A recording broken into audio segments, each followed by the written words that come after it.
El documental Cervantes en África radiografía el estado de salud del castellano en el continente donde menos presencia tiene. Y es allí también donde corre el riesgo de desaparecer si no recibe ayuda inmediata por parte de los gobiernos español y guineano. Guinea Ecuatorial es el único país africano que tiene al castellano como idioma oficial. Esto nos hace reflexionar. ¿Se ha generado un castellano típico de Guinea? ¿Qué diferencias hay con el castellano de un madrileño, de un argentino o de un colombiano? ¿Cuáles son sus localismos? ¿Cómo sobrevive el castellano en una zona francófona? A todas estas preguntas nos darán respuesta los siguientes librepensadores. Creo que siendo Guinea Ecuatorial la única zona oficialmente como Estado que hable castellano, se debería promocionar más, tanto desde el gobierno guineano como desde el gobierno español, que ahí yo veo que no se promociona mucho. Pues ten en cuenta que Guinea es un país pequeñito. Las estadísticas dicen que somos 500.000 de habitantes. Esperemos que seamos un poco más.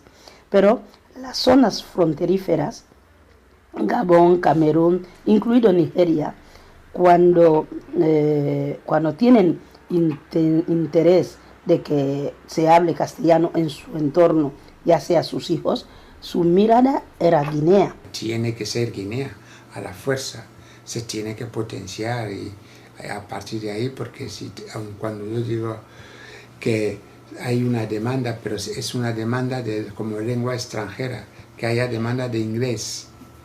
En España no quiere decir que se habla español, inglés en España, ¿no? Pero sí donde realmente la base es Guinea. Creo que hay un problema para que Guinea sea el referente del español en África, y es que básicamente que el sistema educativo y la industria cultural está bajo mínimos, incluso respecto a los países del entorno. En este sentido es muy difícil que Guinea sea el puente para el español en África.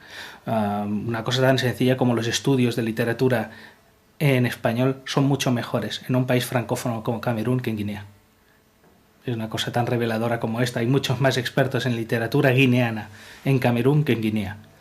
Y esto revela que el problema del sistema educativo en Guinea es un problema que bloquea muchas veces esta posibilidad de que Guinea se convierta un poco en el puente entre España y África, ¿no? Durante la etapa colonial, los países de la zona llamaban Fernando Po, lo que es hoy Bioko, España.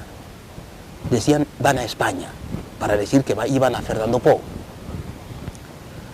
La mayoría de los profesores que enseñan español en la zona, Camerún, Nigeria, Gabón, etc., les gustaría que Guinea Ecuatorial fuese ese país donde ir para perfeccionarse y para mandar a sus alumnos a perfeccionarse, porque está cerca, está allí.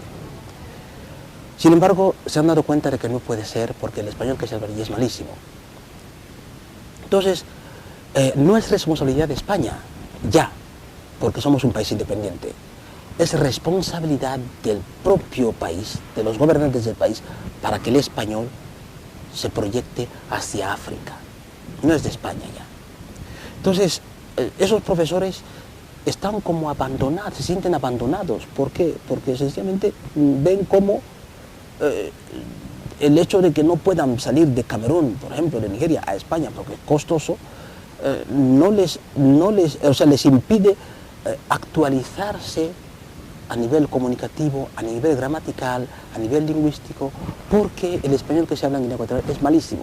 Entonces, ¿qué tienen que hacer? Buscar la manera de que en sus propios países puedan actualizar sus conocimientos gramaticales y comunicativos. Y con eso cuentan con centros culturales españoles en sus distintos países. En lugar de que Guinea sea el punto de mira de esa gente, lo es España y los propios centros culturales en esos países, ¿no? En ese sentido, España no puede hacer nada si el país no lo hace. Yo creo que es un momento muy bueno para el español en África, pero precisamente porque la puerta de entrada es Guinea. Guinea ahora mismo está teniendo mucha importancia en el concierto de naciones, mundialmente, internacionalmente, está teniendo mucho peso en la Organización de Estados Africanos, al ser un país rico, porque es el tercero en Producto Interior Bruto, el tercero en producción de petróleo. En el África subsahariana está teniendo un protagonismo crucial y como la lengua de Guinea es el español, además de las autóctonas, pues eso está haciendo que sirva de entrada a toda el África subsahariana el español como lengua. Y de hecho pues ha habido importantes avances en el terreno del propio gobierno de Guinea, el de exigir que en las reuniones internacionales de la Organización de Estados Africanos se introduzca el español también como idioma. Si es un país que tiene un peso y que tiene una consideración internacional y regional, pues lo lógico es que la propia lengua que tiene el guineano pues sirva también para comunicarse y que la aprendan los otros países que están en su concierto de naciones, tanto en la región como en todo el continente. En ese sentido, pues yo creo que es muy importante el papel que está desempeñando Guinea misma para la difusión del español. La presencia africana en España se está tratando de borrar. Es decir, las instituciones españolas, a pesar de este Plan África del que tanto se habla, no tienen en cuenta realmente la identidad o la presencia, su presencia en África. Guinea Ecuatorial no forma parte de los intereses de España como país donde se pueda recibir cultura, desde donde se pueda enriquecer la cultura española. Por eso ves que no existe ningún interés hacia los mismos escritores de Guinea Ecuatorial que escriben en español, porque para España no existen como personas, autores que puedan ser capaces de generar cultura y enriquecer la hispanidad. Por eso Guinea Ecuatorial es como un país periférico, pero una periferia muy alejada, que no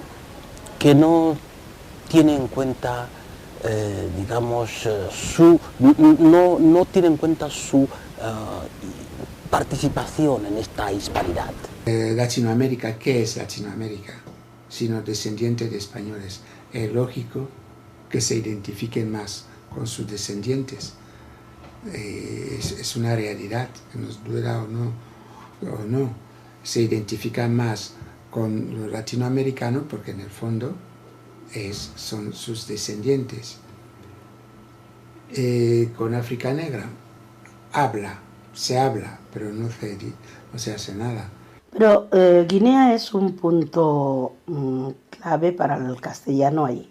Pero los escritores guineanos, a España no le importa, y el mundo hispano ahora es cuando empieza a tener un poco de relevancia a partir de Donato, a partir de antologías que se han hecho, Donato y el señor Mbare, los libros de Justo, pero hay infinidades de libros y de autores guineanos súper importantes, súper interesantes y buenos, que en el recorrido de la literatura española y hispana yo no conozco Latinoamérica, pero yo no sé si hay una relación escritores hispanos guineanos y escritores hispanos americanos, no lo sé, pero no tenemos no se nos hace visible el por qué, no lo sé.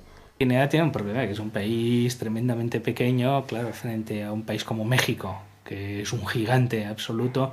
Guinea nos encontramos con un país con muy poca población, con una experiencia colonial corta, por lo tanto, en cierta medida, y muy desvinculado, porque además los países latinoamericanos tienen relaciones muy intensas entre ellos. Guinea, en todo caso, esta relación la ha tenido a través de España, o en algún momento determinado a través de Cuba, ¿no? Todo esto hace que Guinea, evidentemente, sea como un poco... esté un poco perdido dentro del mundo de los países hispanos. Y a nivel cultural, evidentemente, Guinea también tiene un problema añadido, es que no ha llegado a generar una potencia cultural como la que podría tener pues Nigeria o Sudáfrica o Senegal, que han salido, pues, por ejemplo, escritores de primerísima línea. Guinea, país pequeño, que ha tenido un sistema educativo pésimo, bueno, poco a poco van saliendo, pero evidentemente que el potencial cultural que tiene Guinea es incomparable con el de otros países africanos, donde realmente ya son un peso por sí solos en la cultura mundial, ¿no?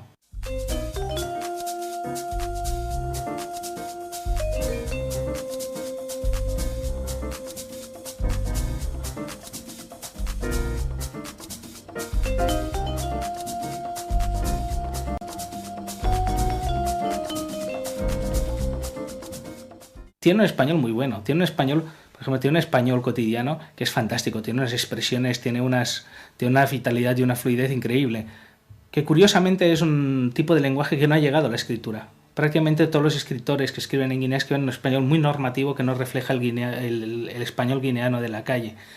Pero en cambio, en Guinea lo que falta es un referente de español culto. La gran mayoría de la población tiene un nivel educativo muy bajo y por lo tanto tampoco han tenido una continuación de contacto con el español culto porque ni siquiera tienen prensa escrita que se lea de forma cotidiana. Por lo tanto, la gran mayoría de los guineanos son incapaces, por ejemplo, de interpretar correctamente un artículo de periódico. Yo era profesor de alumnos de preuniversitario y la gran mayoría de ellos un artículo de periódico, fuera guineano, fuera español, un artículo un poco complejo, no eran capaces de seguirlo, porque su español está muy limitado. O sea, mientras hay un español de la calle muy vivo, muy expresivo, lo que no hay es una lengua culta, pero no hay ninguna lengua culta. Son cosas que no se saben decir en español, pero tampoco se sabrían decir ni en Fang, ni en Ndowe, ni en Bubi, ¿no? Hay un castellano, el que se escribe y es que se habla, pero no lo puedes exigir a una persona del pueblo que a lo mejor no ha ido a la escuela o no conozco, pero lo usa como una lengua vehicular. Te pongo el mismo ejemplo del francés, que hoy día es lo que está pasando en África, que las lenguas maternas ya no se hablan. Entonces se habla la lengua colonial, francés, castellano en este caso. Entonces, claro, ya lo hablan tan corrientemente que muchos no han ido a la escuela para aprenderlo, entonces lo divulgan. ¿Que se puede estropear? No lo sé, yo no creo. Enriquecer, puede que sí, pero siempre habrá gente que hablará un buen castellano, que enseñará en la escuela. El nivel lingüístico, en el fondo, tiene el mismo problema que el nivel cultural y educativo de todo el país. Es decir, no puede funcionar bien un sistema lingüístico cuando no hay una educación vinculada a ello. En realidad, ha habido experiencias de educación muy distintas en Guinea que han funcionado justo al contrario de las que se propugnan. Por ejemplo, durante algún tiempo la Iglesia Reformada hizo un sistema de enseñanza prácticamente únicamente en Fang, basado en las misiones que venían de Estados Unidos y que estaban instaladas en Eboloba, que utilizaban el Bulu. Y hay gente mayor en Guinea que estuvo 2-3 años escolarizada en su propia lengua y que es capaz de escribir esta lengua. Prácticamente nadie que haya estado solo 2 años en una escuela aprendiendo el español es capaz de escribir el español, porque es una lengua que le queda tan lejana que es incapaz después de aplicarla a las cosas reales. Hay mucha gente que vierte al español las maneras coloquiales, los giros de su lengua. Entonces, cuando uno me dice, por ejemplo, siente un hambre, por ejemplo, dice así, siente un hambre, como si quisiera decir que siente mucha hambre, es una versión del preaching I feel hungry al español directamente. Entonces, si nosotros queremos decir que es una forma coloquial del español guineano, debemos tener en cuenta cómo hablan las personas que están formadas, muy bien formadas, si hablan así. Porque de lo que yo sé en Argentina, por ejemplo, hay varios regionalismos en América, el voceo y todo eso, que se dan en personas cultas, en personas, por ejemplo, en profesores universitarios. Para lo que yo sé, las personas formadas en Guinea no hablan así.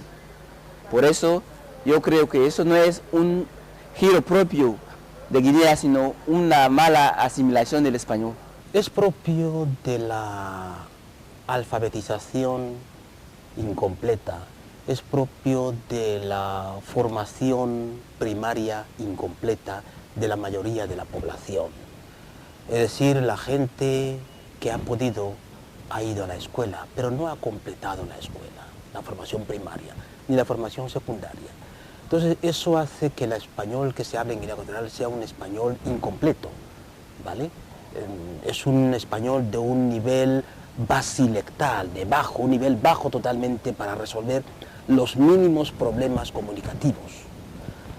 Para que el español alcance un nivel medio o medio alto, tendría que tener unos profesores bien formados en español, tendría que disponer de unos medios de comunicación en los que los usuarios, las personas que trabajan en esos medios de comunicación hablaran un español medianamente bueno, tendría que tener unos políticos que hablaran un español bueno, y lo que vemos es profesores que no hablan bien el español, políticos que no hablan bien el español, representantes, trabajadores de los medios de comunicación que no hablan bien español, padres que no hablan bien español. No existe una academia de la lengua española. Todo eso hace que el español que se hable de allí sea un español malo. Que se llame español guineano no es solo para decir que es un español malo, no es porque sea un español con una estructura sintáctica rica, correcta, pero guineano. Español guineano, pues en el acento, vale, pero la estructura gramatical es la misma, sea en Sudamérica, sea en España. Los términos generalmente estándar son los mismos. Lo que pasa es que las barbaridades que se cometen en el español hablado en Guinea Ecuatorial no se encuentran ni en Sudamérica, ni siquiera en el país más recóndito, en el pueblo más recóndito de Sudamérica, no se encuentra. Entonces, para mí es un español malo, consecuencia de la formación incompleta de toda la sociedad. Yo creo que la lengua normativa y reglada es algo que solo se estudia en las academias. Luego cada país tiene su propia manera de pronunciar, sus propios vocablos, y no es lo mismo lo que se dice en Colombia que lo que se dice en Uruguay, que lo que se dice en Guinea. Y el español de Guinea es un español riquísimo y es un español que tiene montones de vocablos que ha cogido o del inglés, o del francés, o de las lenguas autóctonas, o del pichi, y lo que tú dices del contriti es típico, ¿no? Hay montones de palabras que en el propio español de Guinea están llenas. Hay algunas cuestiones que cada uno lo hace como le da la gana, por lo tanto aquí no hay ninguna característica común, pero hay otras cosas que no, hay otras cosas que son derivadas de las estructuras locales y que la gente tiende a agruparlas de la misma forma y a decirlas de la misma forma. A partir de este momento ya no podíamos considerar una incorrección. Es una incorrección en el momento en que falta un conocimiento, falta una estructura, pero en el momento en que hay una estructura local que marca una dirección distinta al español, yo creo que aquí lo que hay es un dialectalismo, ¿no? Y hay dialectalismos en Guinea. Que es muy difícil establecer una diferencia, una línea, porque es un poco borroso, entre lo que sería un localismo, lo que sería la lengua específica, típica y diferenciadora del español de Guinea, de lo que son incorrecciones, por ejemplo, pues que no se use el subjuntivo apenas, por ejemplo, que no haya concordancias entre el sujeto y el verbo en una oración, o que en una oración subordinada la oración principal tenga un tiempo verbal y la oración subordinada tenga otro tiempo verbal completamente diferente, que no casan entre sí. Entonces, esos problemas, o los leísmos, o el uso de las preposiciones incorrectas, o las frases que se quedan colgadas, lo que se llaman acolutos, ese tipo de cosas son muestras de que el idioma no se habla correctamente. Y por otra parte está pues las incorporaciones de lenguas autóctonas, o las incorporaciones del pichi, o las incorporaciones del inglés, que las tenemos en todos los idiomas, en el español de España, o en el español de México, o en el español de Uruguay, de manera que los localismos son una cosa, enriquecen muchísimo la lengua y hacen que podamos decir que existe un español de Guinea específico y que se pueda estudiar y que se pueda hacer gramáticas y que se puedan escribir libros sobre el español de Guinea, como de hecho hay especialistas que estudian ese español. Y otra cosa son las incorrecciones, que también se dan, y se dan mucho, sobre todo en gente que no ha estudiado, como pasa en casi todos los países. ¿Dónde se habla el mejor castellano? Cada provincia, cada región, cada parte. Los catalanes tienen aquí un acento, una pronunciación diferente que el vasco, que en el andaluz y cosas por eso. Es lógico que en Guinea, y lo mismo que pasa con el inglés, el francés, no es el mismo francés que hablamos en Camerún, que está ahí, hay expresiones que se han puesto, y cuando observamos Latinoamérica vemos lo mismo, verbos que no se utilizan en España, ellos lo utilizan. Guinea ha puesto, por ejemplo, pelucar, verbos como así, que puede parecer nuevo, pero están allí. Yo no diría que eso es negativo, sino que se adapta al momento, y luego llegará a ser castellano de Guinea, pero castellano. Yo creo que es una lengua que está en forma, es un dialecto en formación, por decir así. Yo creo que hay ciertas variantes dialectales tomadas un poco de las lenguas locales, etcétera. Hay una variante dialectal ya consolidada, pero yo creo que esto con el tiempo va a ir agudizándose. De momento yo creo que las características no son tan acentuadas como la del español de Argentina o como el español de México, ¿no? Sí que hay algunos giros que claramente son giros locales, pero no llega a tener la cantidad de especificidades comunes que se podría considerar para un dialecto. Yo creo que esto es una cosa que en poco tiempo se podrá considerar que hay un español guineano con una serie de características propias y consolidadas, ¿no? Yo creo que esto también viene de que en Guinea se ha hablado mucho un español, es decir, la élite ha tendido a hablar un español muy peninsular. Esto que decía que la literatura, por ejemplo, la literatura nunca ha llegado a utilizar el español de Guinea para hacer una novela. Estoy pensando como antítesis, pues por ejemplo, Ken Saro-Wiwa, el nigeriano, con su novela Sosa Boy, en el cual utiliza un inglés de la calle de Nigeria con una facilidad y una frescura que ningún escritor guineano ha sido capaz de intentar hacer algo de esto, de intentar plasmar el español de la calle e intentar adaptar todos estos giros a una lengua culta, ¿no?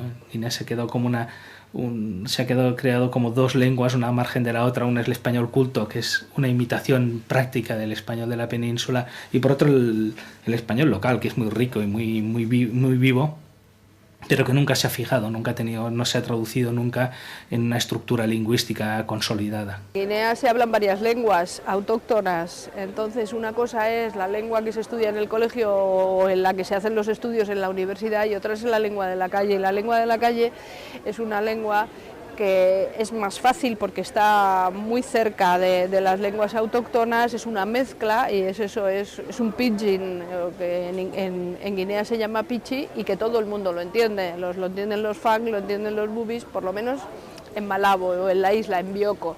Luego en el continente se habla menos, en el continente se habla mucho más Fang y también se habla más francés porque tiene las fronteras, pero Bioko es una zona que está bastante más aislada, se habla menos Fang, pero se habla mucho, como hay mucho contacto de lenguas, muchísimo, y de etnias, pues la tendencia desde luego es el pichi. Pero también se habla castellano, el pichi nunca ha ensombrecido el castellano. Es decir, si yo estoy en mi casa, hablamos mi lengua, salgo fuera, hablo castellano, no pasa absolutamente nada. No pasa nada. No es el primer caso. Oye, en Antillas está el criol de diferente forma, Guadalupe y cosas por el estilo, pero se sabe que el francés es la lengua. Hay quien ya se atreve a escribir en él. Pero la lengua que hace la capacidad para que el ser humano pueda comunicarse, eso es grande. Si el pidgin me permite a mí ir a Ghana y comunicarme con la gente de ahí sin tener que buscar traductores y todo, y pasar como un extranjero, bienvenido está. Yo creo que cuanto más lenguas se hable, mejor.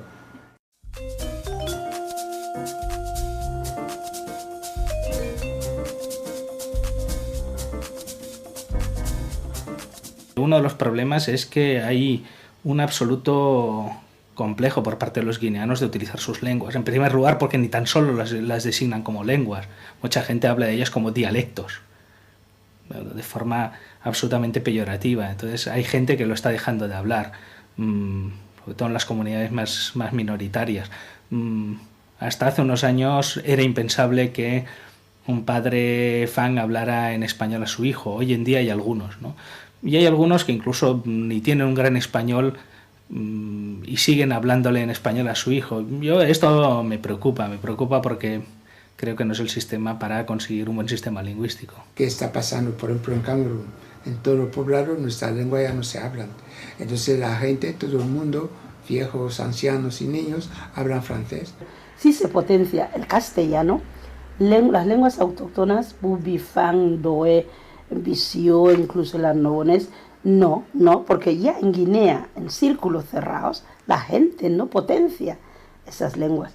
El amigo justo está sacado un diccionario. Bubi, recuerdo que Augusto Yang había trabajado un poquito el tema Ndoe, pero si escribiendo en castellano no tenemos la posibilidad de que se salga a la luz, imagínate los que puedan hablar en Bubi. La gran mayoría de población de Guinea en estos momentos es incapaz de leer un texto en su propia lengua. Es decir, donde hay una falta de hábito y una falta de contacto y nadie prácticamente se ha preocupado de enseñar esto, que solo una pequeña minoría de sacerdotes, por ejemplo, que en el seminario lo aprenden, o de pastores protestantes lo conocen, ¿no? Realmente es muy poca la población que es capaz de coger un texto en su propia lengua e interpretarlo. Yo creo que a veces han habido algunos intentos de difundir la lengua que tampoco han sido muy acertados, ¿no? Estoy refiriendo, por ejemplo, a una proliferación de gramáticas distintas que, en lugar de animar a la población a participar, todavía desanima más al que no conoce la lengua y se siente como acomplejado de decir, bueno, ¿y cuál voy a utilizar de las distintas que hay, ¿no? Para el que empieza y tiene ganas de empezar a hacer algo alguna vez, también ha sido bastante frustrante. A mí me gustaría que se hablara en castellano, pero a mí me gustaría que se hablara también nuestras lenguas. Mi bubi es limitado, tampoco es un bubi puro. Yo cuando hablo bubi, de cuando en cuando tengo que introducir palabras, ya sea el pichi, ya sea el castellano. Yo no diría que el hecho de que haya muchas lenguas fuese el problema. Creo que no es el problema. El problema es el reconocimiento de estas varios idiomas, el reconocimiento de que cada uno en su espacio, o por qué de una manera holística mezclar, que yo sepa Fang y tú sepas Bubi, etcétera, etcétera. Y luego ya tenemos el castellano. Para mí no es problema que haya... Que esa capacidad que tenemos, ya que viene ya de por sí, desde pequeño, en Guinea antes, la gente hablaba Bubi y Pichin, y luego el castellano. Ya eran tres lenguas que un niño desde pequeño ya empezaba a dominar. Y esa capacidad lingüística que tenemos para hacer, lo teníamos que aprovechar y no hacer lo que se está haciendo, matar a nuestras lenguas y solamente resucitando las otras, porque claro, escribimos en castellano, leemos en castellano, y el Bubi, y el Fang, y el Ndoe. ¿Qué será Guinea? ¿Un pueblo español o un pueblo de pueblos? Bubi, Ndoe, Annobonés y todos los demás. Creo que para muchos guineanos el español no es ajeno, hay muchos que es su lengua, pero el problema es que se plantea la cuestión de cómo una lengua o las otras. El hecho de que haya escuelas en Guinea que todavía hoy se pueda pegar a un niño porque habla en su lengua en clase me parece que es de absoluto delirio. Que la gente se burle de un maestro porque enseña a contar en su lengua me parece que es lo más absurdo que puede existir. Es decir, que en una universidad que se llama Universidad Nacional de Guinea Ecuatorial no haya ni una sola clase de lenguas locales me parece que es lo más absurdo que puede haber. Es decir, cuando hay una lengua como el Bubi, por ejemplo, que todos los lingüistas están locos para aprender el Bubi porque se considera que es la lengua madre de todas las lenguas bantúes, pues, que esto en Guinea no se enseña a ninguno de sus alumnos me parece que nos descoloca por completo, ¿no? Y nos encontramos con un universo, en el fondo también muy hipócrita, porque es un universo que a veces a nivel oficial se da mucha primacía al español o a nivel simbólico. Y después nos encontramos que hay muchísima gente que vive en pueblos y que se pasa meses sin escuchar español. Si tú vives en un pueblo en Ndoe o en un pueblo Fang, alejado de la ciudad, en tu pueblo no vas a oír español nunca. Por eso pasa que hay abuelos que se estudiaron español cuando eran niños y actualmente pues te dicen 50 palabras y no más. Y sabían muchas más, pero se han olvidado porque no se utiliza. Y yo creo que en muchas zonas de Guinea se sigue sin utilizar español. Y me parece muy bien. El crimen más grande que existe hoy día, que desde pequeño en las familias, tu padre, tu madre, no te habla tu lengua, te habla el francés, te habla el inglés, te habla el castellano. Cuando te podías estar hablando tu lengua y luego en la escuela, en la calle, hablar el castellano. Porque un país, un pueblo no existe si no tiene lengua. Y eso es lo que se está. Y nos están muriendo. No iban a disminuir la capacidad del castellano en Guinea, ni mucho menos. lo iba a fortalecer, pero iba a fortalecer también la etnia bubi, la etnia ndoe y la etnia tal. Pero eso no se está haciendo. La responsabilidad no es del pueblo llano, sino de las instituciones. El divide y vencerás también funcionó, de que yo el bubi lo hablaba en mi espacio. Imagínate, los que estamos en la diáspora española, las mujeres de mi época, en casa no hablábamos bubi con nuestras hijas que ahora tienen 20 y pico, 30 años, que nos echan en cara a decir, mamá, ¿por qué no hablabais bubi? Porque yo, aunque he nacido fuera, hubiera podido hablar y entender bubi. Jóvenes ahora de 30, 40 años que han tenido sus hijos aquí, incluso en Inglaterra, incluso en Suiza. Yo conozco un caso de una amiga que vive en Suiza y que su hija nació ahí, se habla bubi perfectamente, porque claro, nos dimos cuenta de que, ¿por qué? ¿Por qué no los enseñamos? Esa chiquita te habla bubi perfectamente, te habla castellano, porque los padres son guineanos y hablan castellano y bubi, y luego te habla alemán y francés, porque está en una zona bilingüe. Todos somos responsables de esto, desde las familias. Si yo tengo mi hijo a casa, ¿por qué tengo que hablar una lengua extranjera? Debería hablarle nuestra lengua. Y luego fuera ya hablamos. Ya tiene tiempo de hablar otras lenguas. Entonces, lo que pasa, no le hago perder, le hago ganar. Entonces, las familias son tan responsables, creo que lo he defendido en un libro de ensayo, deben y debemos hablar nuestras lenguas a nuestros hijos, y con la ventaja de que tan pronto como salen fuera se encuentran con el castellano, el francés y el inglés. Eso no es en ningún momento que degradamos una lengua, todo lo contrario, enriquecemos todo. Y sobre todo, mantenemos con equilibrio nuestros pueblos. Hay bubis que no saben hablar bubi. O sea, deberíamos empezar a potenciar ya entre nosotros, hablar en bubi, hablar en ndoe, hablar en fan y hablar en anogonés. Si no potenciamos esto, imagínate el castellano. Es verdad, la globalización está bien, pero la globalización será siempre perfecta y sólida cuando cada pueblo mantenga sus raíces, sus orígenes y su personalidad. Si no, flotamos al aire. Hablamos castellano, vale, pero ¿soy castellano? No.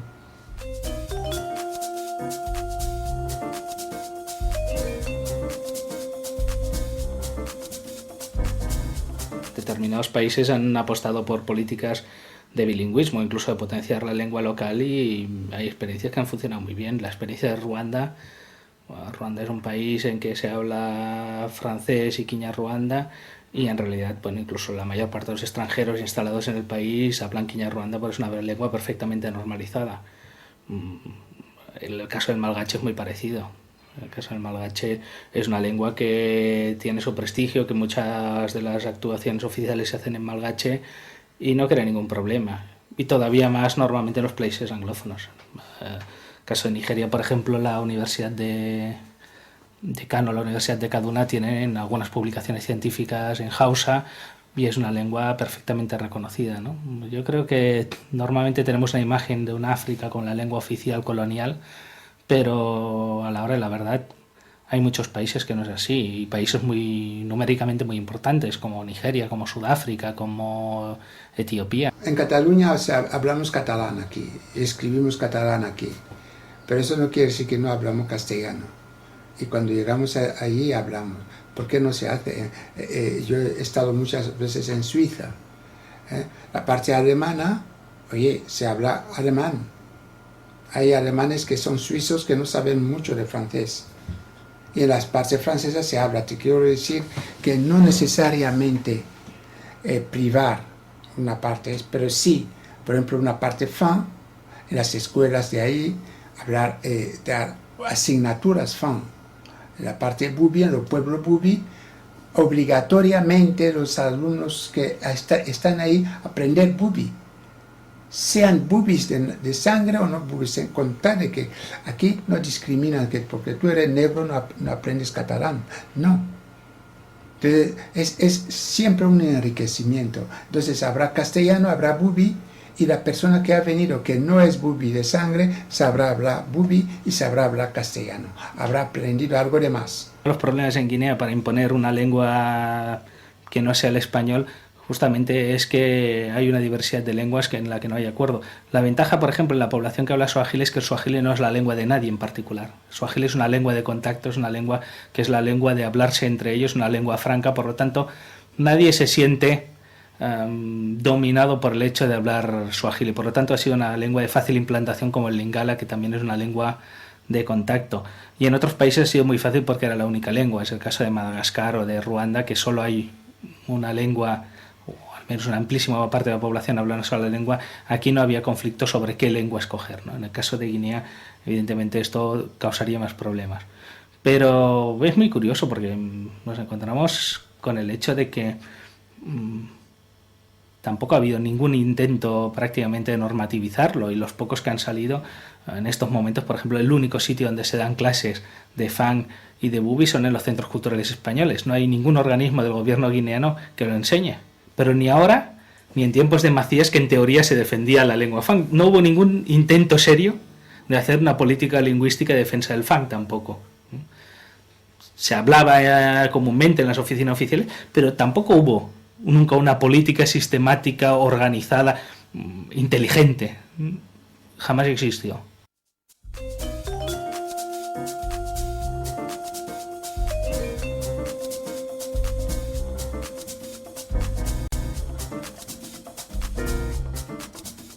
El castellano está compitiendo con el francés. Las estrategias del francés son criminales. El francés se convierte en una lengua necesaria para contactar con los países de la zona. De lengua necesaria se convierte en lengua indispensable, ¿vale? Cuando hablamos de lengua indispensable queremos decir que es una lengua, digamos, de un conocimiento obligado para poder existir. Y de lengua indispensable ha pasado a la etapa de lengua soberana, es una lengua cooficial. De lengua soberana pasará a ser la lengua única oficial del país. Y eso, pues quizá dentro de 50 años. ¿Por qué? Porque cada vez es más el número de personas francófonas que van trabajando y viviendo en Guinea Ecuatorial.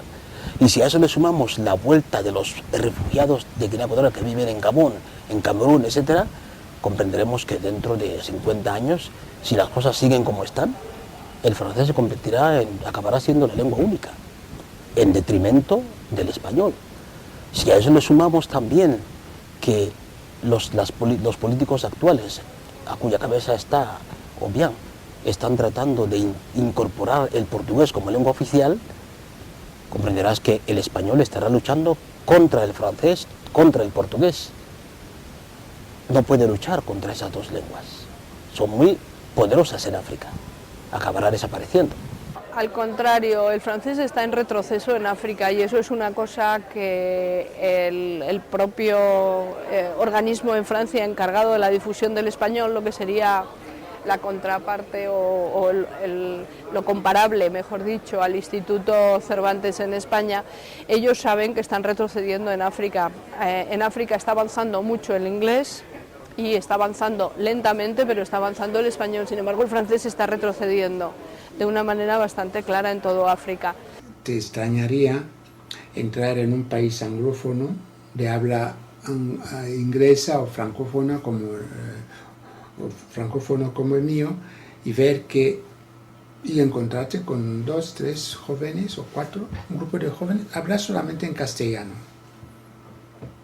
Y una vez me pasó y yo creía que eran guineanos, les pregunté, me dijo no, eran alumnos del instituto.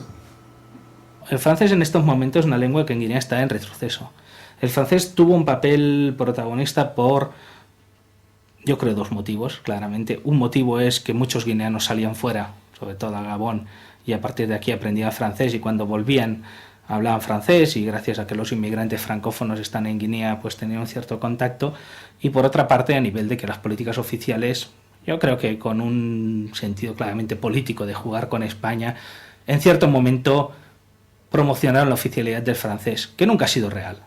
Es decir, el Ministerio de Asuntos Exteriores y Francofonía tiene su cartel en español. Es decir, muchas veces el Ministerio de Asuntos Exteriores y Francofonía no se utiliza francés para nada. Hay muchas secretarias del Ministerio de Francofonía que no saben francés. Por lo tanto, el francés nunca ha sido una lengua real. Respecto a ¿qué papel juega el francés ahora? Yo creo que es una lengua que está en retroceso. En retroceso porque ha dejado de ser una lengua de prestigio frente justamente al inglés. La entrada del inglés se ha convertido en la gran lengua de prestigio. Los guineanos, el guineano moderno, el chaval guineano que quiere aprender alguna cosa, lo que le pica, lo que realmente quiere, la lengua que realmente le toma un modelo es el inglés.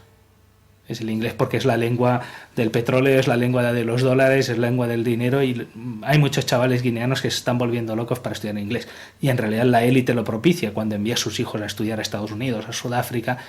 Yo creo que en este momento el francés está perdiendo impulso. Para tener dinero en Guinea hay que saber inglés, porque así encuentras un buen trabajo, te vas a trabajar a una petrolera y ya pues te defiendes bien. Pero entonces, ¿qué estás haciendo? Perder tu lengua, perder el español y adquirir el inglés. Entonces ese avance del inglés sí que me parece que es una amenaza en Guinea. No el francés, que como decía antes está en claro retroceso, o no otras lenguas, pero el inglés sí es una amenaza para el español, y mi opinión es que tanto el gobierno de Guinea como el gobierno de España deberían ahí poner pues un plan pensado para intentar promocionar y que eso no avance, ¿no? Que no avance en esas amenazas, y que por el contrario el español sí que siga siendo el idioma de Guinea. No hay riesgo de que desaparezca el español, pero si seguimos con la tendencia actual en la que desde temprana edad los que pueden llevan a sus hijos a otros países a escolarizarse, o por ejemplo que niños pequeños se escolaricen en la Guinea misma, en un colegio francés o un colegio inglés, pues es posible que se escuche mucho francés o mucho inglés desde temprana edad. La clave es que se refuerce el sistema educativo guineano, que es en español. El gobierno ha hecho grandes cosas, pero por ejemplo sigue siendo la principal lengua de la radio y de la televisión, que no es poco. Es decir, que es el gran medio con el que llega el gobierno guineano a la población es la radio y la televisión, y la principal lengua de la radio y televisión sigue siendo el español, junto al uso de las lenguas locales, que en la radio sí que es mucho más vivo, ¿no? Yo en este sentido creo que se va a seguir, porque además hay otra cuestión, que es que en Guinea la vida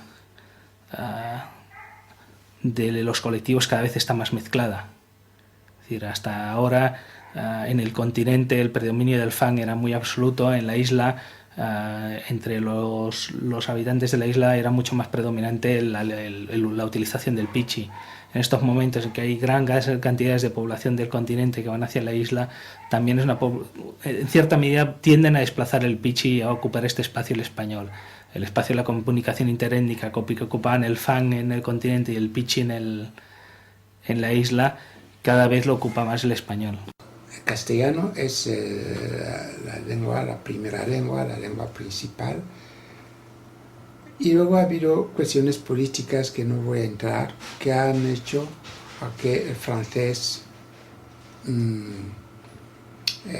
suba y tal. Pero a pesar de ello, no creo que llegue a dominar el castellano. Yo no creo que vaya a pasar como en Filipinas o cualquier cosa. Yo creo que el castellano seguirá siendo la primera lengua de Guinea, ¿no? Por eso no tengo mucho temor en ese aspecto. Yo no creo que esto puede llegar a peligrar a corto plazo. Ojo, a corto plazo, este castellano que es oficial en Guinea. Donde podemos empezar a pensar que sí puede peligrar es este grupo ya que se está formando en inglés, formando en francés. Las relaciones que va a traer en Guinea van a ser en francés. Si tiene la continuidad de que sus hijos continúen en francés, entonces a lo mejor vamos a crear una élite entre comillas, de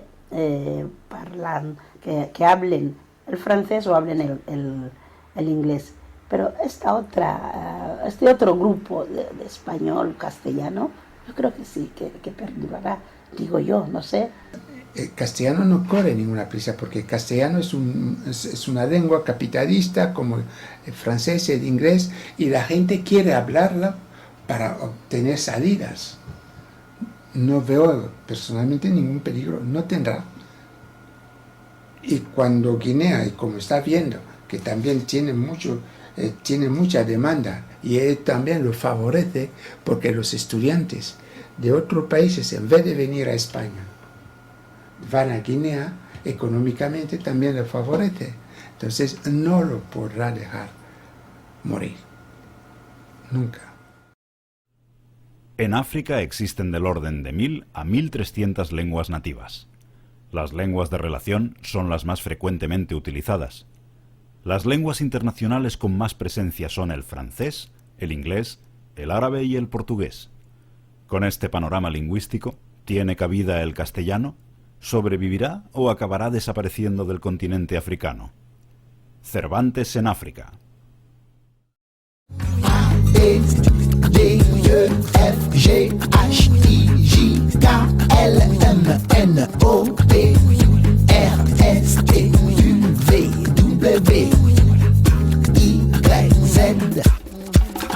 A, Lokola, Akula, B, Lokola, Bukavu, D, Lokola, Dongo, E, Lokola, Ebale, F, Lokola, Ngola, G, Lokola, Badolite, H, Lokola, Ewabola, I, Lokola, Ituri, J, Lokola, Jonga, K, Lokola, Congo, L, Lokola, Lingala, M, Lokola, Makanza.